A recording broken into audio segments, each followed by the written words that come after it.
जिल्ह्यात झालेल्या भूस्खलनाच्या घटनेमध्ये आतापर्यंत 172 जणांचा मृत्यू झालाय। शोध आणि बचाव कार्य अजूनही सुरू आहे आणि अनेक जण अजूनही ढिगाऱ्याखाली अडकल्याची भीती आहे। त्यामुळे मृतांचा आकडाही वाढण्याची भीती आहे। 2 दिवसात झालेल्या मुसळधार पावसानंतर केरळमध्ये चारुलमाला गाव हे ढिगाऱ्याखाली गाडले गेले।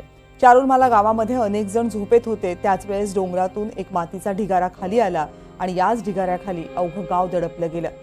घटनास्थळी काल सकाळपासूनच एनडीआरएफ, लष्कर, वायुसेना यांची पथकं प्रयत्नांची पराकाष्ठा करतायत। जे या घटनेमध्ये अडकलेले असतील त्यांना बाहेर काढण्यासाठी, वाचवण्यासाठी पंतप्रधान नरेंद्र मोदींसह सगळ्यांनीच या दुर्घटनेविषयी संवेदना व्यक्त केल्यात। लोकसभेमधले विरोधी पक्षनेते राहुल गांधी आणि काँग्रेसच्या सरचिटणीस प्रियंका गांधी घटनास्थळी भेट देणार होते, पण खराब हवामानामुळे ते आज वायनाडमध्ये जाऊ शकले नाही। मेपाडी भागामध्ये भूस्खलन झालं। मुंडक्की, चुरामाला आणि नुलपुळा या गावांना सुद्धा या भूस्खलनाचा मोठा फटका बसलाय। वायनाडमधून या भूस्खलनाच्या घटनेचा, तिथल्या परिस्थितीचा आढावा घेतलाय आमचे प्रतिनिधी रौनक कुकडे यांनी।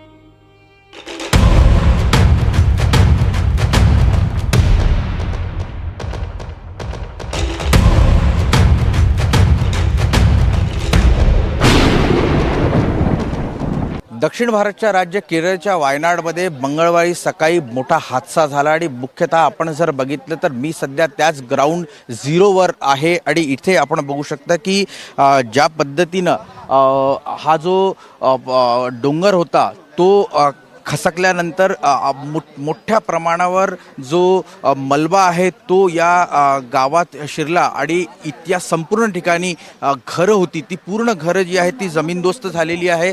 काही घरं जी वाचलेली आहेत त्याच्यावरनं आपल्याला लक्षात येईल ही या घराचं आपण बघू शकता की जवळपास खिडक्यांपर्यंत साधारणतः हे सगळं डेब्रिज जे आहे ते पोचलेलं आहे। पुढचंही घरची अशाच पद्धतीची परिस्थिती जी आहे ती पाहायला मिळते आहे। हा सगळं डोंगर भाग एरिया आहे, साठी खूपच फेमस अशा पद्धतीचा समजला जातो।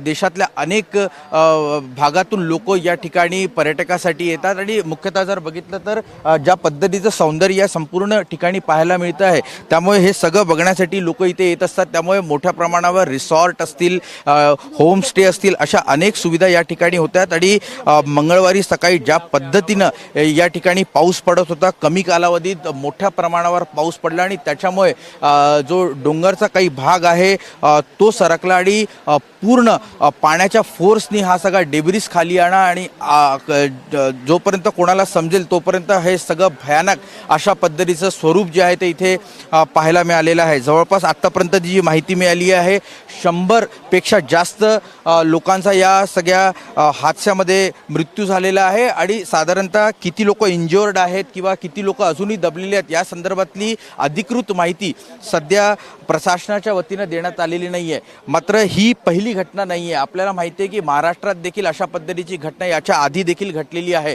आणि त्याच्यामुळे परत एकदा अनेक प्रकारचे प्रश्न जे आहेत ते निर्माण होताना पाहायला मिळतात। क्लायमेट चेंजवर परत एकदा चर्चा जी आहे ती सगळ्या ठिकाणी सुरू झालेली आहे। अनेक जे विशेषज्ञ आहेत त्यांचं असं म्हणणं आहे की मुख्यतः ज्या पद्धतीनं झाडे कापली जात आहेत, अनेक कन्स्ट्रक्शनचे कामं होत आहेत, हे सगळं कुठे ना कुठे आता थांबवायची गरज आहे आणि फक्त सरकारच नव्हे तर सगळ्यांनीच याकडे लक्ष देणं गरजेचं आहे। त्याच्यामुळे नाहीतर अशा पद्धतीचे जे हादसे आहेत ते होऊ शकतात। कॅमेरा पर्सन संदेश भाईकर सोबत रौनक कुकडे, NDTV मराठी।